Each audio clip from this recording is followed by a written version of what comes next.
This is the Prudential Halftime Report, brought to you by Prudential.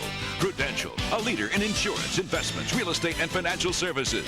See why Prudential is today's rock-solid choice for your financial needs. It's halftime of Game 2 of the NBA Finals with the Spurs leading the Knicks 39-34. The Knicks are shooting under 30% despite a lot of good looks at the basket. Latrell Sprewell and Tim Duncan each have 12 points. Hi, everybody. Hannah Storm along with Isaiah Thomas, Peter Vesey, and Bill Walton will check in with their thoughts on the first half in just a few moments. First, the Spurs' David Robinson. He's the only player in NBA history to lead the league in scoring, rebounding, and block shots, as well as being named MVP, Rookie of the Year, and Defensive Player of the Year. In other words, he's done just about everything on a basketball court, except win an NBA title. Robinson reflects on a glorious career. The San Antonio Spurs select David Robinson from Navy. The Naval Academy and the Navy in general have been very good to me.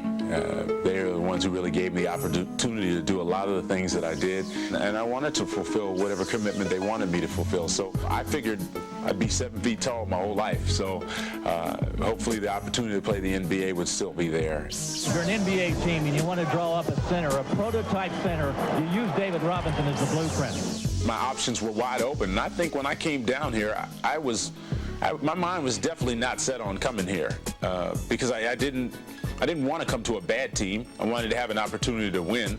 For the most wins in the history of this great franchise, your Midwest Division crown, and the greatest turnaround in the history of the NBA. Coming to this franchise when they were, 21-61, and the city embraced me right away, and it was really kind of overwhelming. I didn't feel like anybody's savior, that's for sure.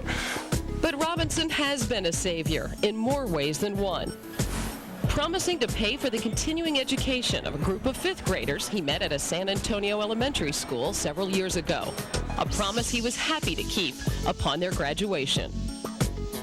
I felt like when they were graduating, I was watching them go up on the stage as like my kids, I was getting up, hey, Jermaine, hey, Homer, all right, it's my boy up there, We all know this, without a doubt, that Dave's really been an important piece in our life, and he's bigger than basketball. He was a man that we'll know as a supporter, first of all, as, a role model and a friend.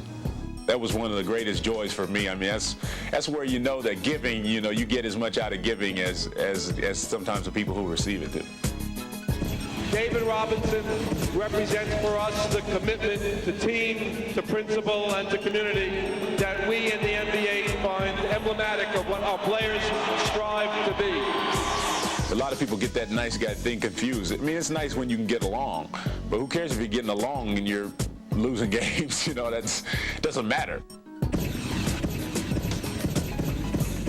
No one likes, obviously, to be criticized or questioned with their desire. You don't get to this level if you don't have an incredible desire.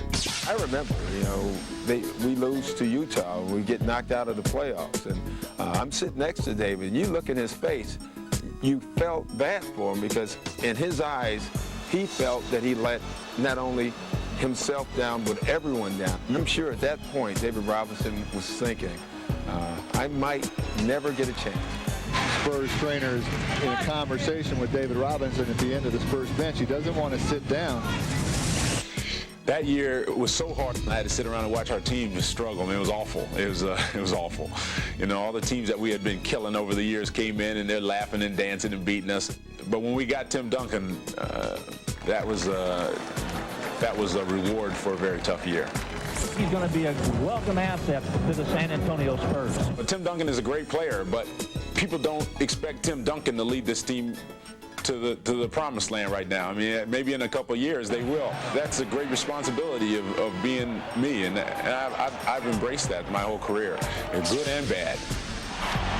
Give it to David, grabbed by Ellis, double teamed by Woods, takes the jumper, yes! 71 for David Robinson. All those years, you put up all those numbers that are just ridiculous. And, for me, I didn't even realize how ridiculous they are until this year. Looking at my numbers this year, and I'm saying, wow, look how much lower they are. It's not even close. But it just goes to show you, you know, how much you need one another in this league, how much you need a team. And actually, I've had more fun, to be honest with you. They are Western Conference champions for the first time in Spurs history. A lot of people don't like to take a lot of the criticism and don't like to go through some of the hard times, but to me, that's a whole part of it. You got to learn to enjoy that stuff too. You got to learn to enjoy some of the hard times because that's a part of life, and that's what makes the good times so much sweeter. David Robinson's willingness to embrace a reduced offensive role on the Spurs, his leadership, his defensive play, some of the big keys to his team's success this season. He has 4 blocks in the first half of this game. And when we return, we'll check in on the 99th U.S. Open at Pinehurst, where some of golf's biggest names sit at